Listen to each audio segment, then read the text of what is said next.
Olá, meu nome é Léo Simão e seja bem-vindo ao Meditação Estoica. Neste podcast compartilho lições estoicas com mais de 2000 anos que têm o poder de nos proporcionar uma vida de maior equilíbrio, felicidade, abundância e paz.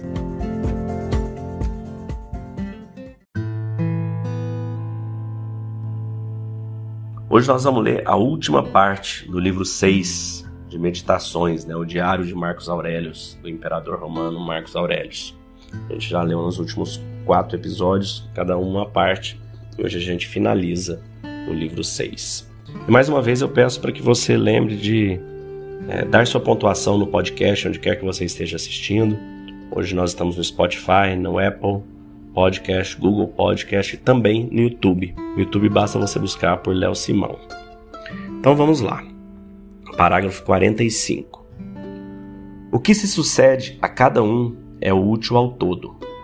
Isto já bastaria, observando mais a fundo. Porém, verá que em geral o que é útil a um homem é igualmente útil aos outros.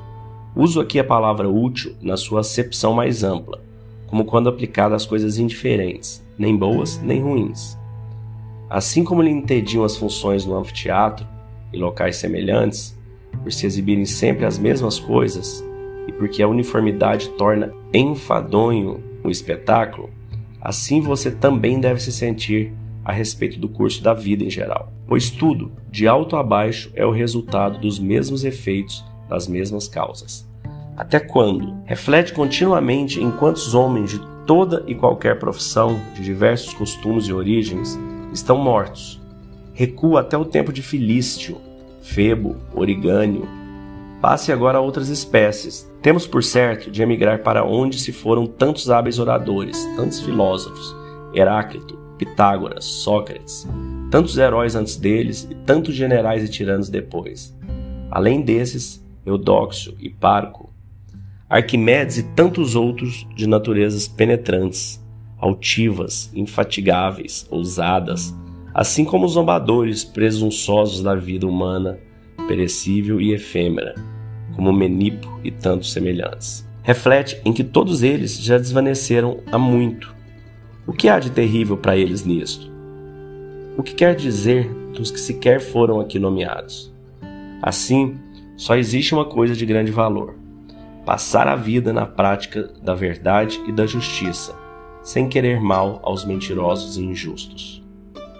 Quando quiser se alegrar, pense nos méritos das pessoas do seu convívio. Por exemplo, a eficiência desta, o decoro daquela, a generosidade daquela outra, e outras qualidades em geral. Nada nos alegra tanto como os exemplos de virtude manifestos nos costumes dos conviventes, reunidos em número tão grande quanto é possível. Por isso, eles devem ser mantidos sempre próximos a nós. Você, acaso se preocupa por pesar tantos quilos e não uma centena? Ora, tampouco deveria se afligir por viver um tal número de anos e não mais. Assim, como lhe contenta o volume da substância que lhe foi atribuído, esteja igualmente satisfeito com a medida de tempo que lhe foi dada para viver. Procura convencer aos demais. Procede até contra sua vontade, quando a razão da justiça determinar. Se, porém, alguém se opuser recorrendo à força, torne-a uma atitude cordial e sem mágoa. Aproveite tal obstáculo para exercitar outra virtude. E lembre-se de que tomou a sua iniciativa sob certas condições, e não queria o impossível. O que queria, então? De certo modo, exercer a sua vontade. Este objetivo, portanto, foi alcançado. Aquilo que iniciamos já é uma realização. Quem ama a glória situa o seu bem numa atividade alheia. Quem ama o prazer o situa nas suas próprias sensações. Quem tem inteligência o coloca em seus próprios atos. É justo não formar opinião a este ou aquele respeito, e não sofrer perturbações da alma. As coisas em si mesmas não têm natureza capaz de formar nossos julgamentos. Habitue-se a dar plena atenção ao que o outro diz, e tanto quanto for possível penetrar na alma de quem fala. O que não convém à colmeia, tampouco convém à abelha. Se os marinheiros insultassem o piloto ou os doentes ao médico, cuidariam estes dois de outra coisa, senão de como levar a cabo a prevenção dos navegantes ou a cura dos pacientes? quantos daquele com quem entrei no mundo já se foram? Aos que sofreram de icterícia, o mel parece amargo. Aos que foram mordidos por um cão louco, a água mete medo. Às crianças, uma bola é síntese da beleza. Por que, pois, me aflijo? Será uma falsa ideia menos poderosa do que a bile no organismo do ictério ou veneno no organismo de quem foi mordido por um cão louco? Ninguém o impedirá de viver segundo a razão de sua natureza, e nada lhe acontecerá contra a razão da natureza comum. Como são aquelas pessoas a quem se quer agradar? Quais os resultados visados? Quais os meios empregados? Quão depressa o tempo tudo ocultará, e quanta coisa já ocultou.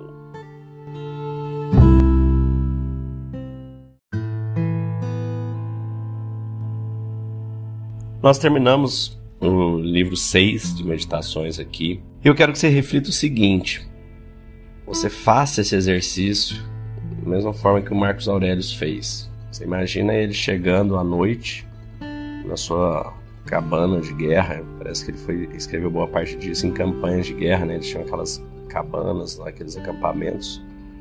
E lá ele está reavaliando o seu dia, o que afligiu ele, o que afligiu os momentos dele.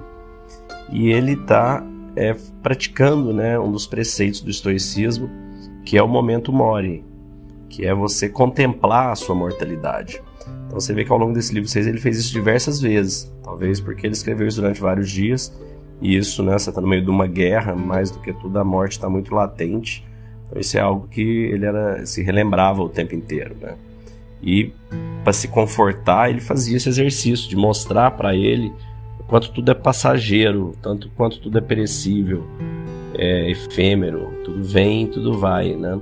Você pega em vários trechos dessa parte que nós lemos das demais, né? Então ele disse ali, no parágrafo 47, reflete continuamente em quantos homens de toda e qualquer profissão, de diversos costumes e origens, estão mortos. Assim, só existe uma coisa de grande valor: passar a vida na prática da verdade e da justiça, que são duas das grandes virtudes estoica, completa, sem querer mal aos mentirosos e injustos. Você imagina o pessoal tentando enganar ele o tempo todo na guerra, no governo, e ele tinha que se relembrar toda vez, não apenas de ter paciência, de relevar, de ignorar e nem querer mal a essas pessoas. Ele diz várias vezes, né, que nós vamos encontrar na nossa vida todo tipo de gente, e você achar que não vai encontrar, você está vivendo uma ilusão. Então aceita que você vai encontrar, tem todo tipo de pessoas, tem todo momento de evolução das almas. Isso não deve te afligir, isso não deve te machucar, isso não deve te irritar. Esse é um exercício muito poderoso. Em outro momento ele conta, né? Quando quiser se alegrar, pense nos méritos das pessoas do seu convívio. Então se vocês lembrarem, no primeiro livro de meditações, ele faz exatamente isso. Aqui ele cita uma parte, né? Ele faz um pedacinho. A eficiência desta pessoa, o decoro daquela, a generosidade daquela outra, ou seja, você se espelhar. Hoje a gente tem muito essa figura de mentor nas nossas vidas, né? Quem quer ser um mentor para cada tipo de tema, né? Com quem que você conversa, troca ideia em temas que você quer evoluir. Isso aqui nada mais é do que isso, né? E até essa questão de mentor, não é alguém que você, né, tem uma reunião marcada, coaching, não é nada disso. É alguém que você troca ideia sobre algum tema, de tempos em tempos, que você tem acesso a essa pessoa, né, para compartilhar aquelas situações, seja de trabalho, relacionamento, vida, né. Depois, em outro momento que eu acho muito bacana, que ele diz: quem ama a glória situa o seu bem numa vida alheia. Ou seja, mais um preceito estoico, né? Aquilo que a gente não tem controle. Então não adianta você situar sua felicidade na glória, na fama, no sucesso, você não tem controle sobre isso. Ele completa, né? Quem ama o prazer o situa nas suas próprias sensações, e quem tem inteligência o coloca em seus atos. Ou seja, você deve colocar sua felicidade, sua realização em cima do que você faz, das suas ações, das suas atitudes, e não da expectativa daquele resultado. Então é isso. Ele termina aqui, né? Eu adoro essa frase: o que não convém à colmeia, tampouco convém à abelha. Esse é um terceiro preceito estoico, chamado de simpatia, né? É a interconectividade entre todos nós, todos os seres, todos os animais, e essa interconectividade com Deus. Nós estamos todos conectados com o futuro, com o presente, com o passado, em todos nós. O que não convém à colmeia, tampouco convém à abelha.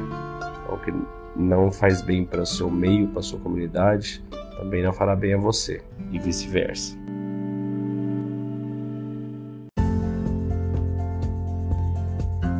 Se você gostou desse podcast, deixe seu like, siga nosso canal e compartilhe. Alguém pode estar precisando escutar isto hoje. Seja você a pessoa a levar esta mensagem de força e resiliência.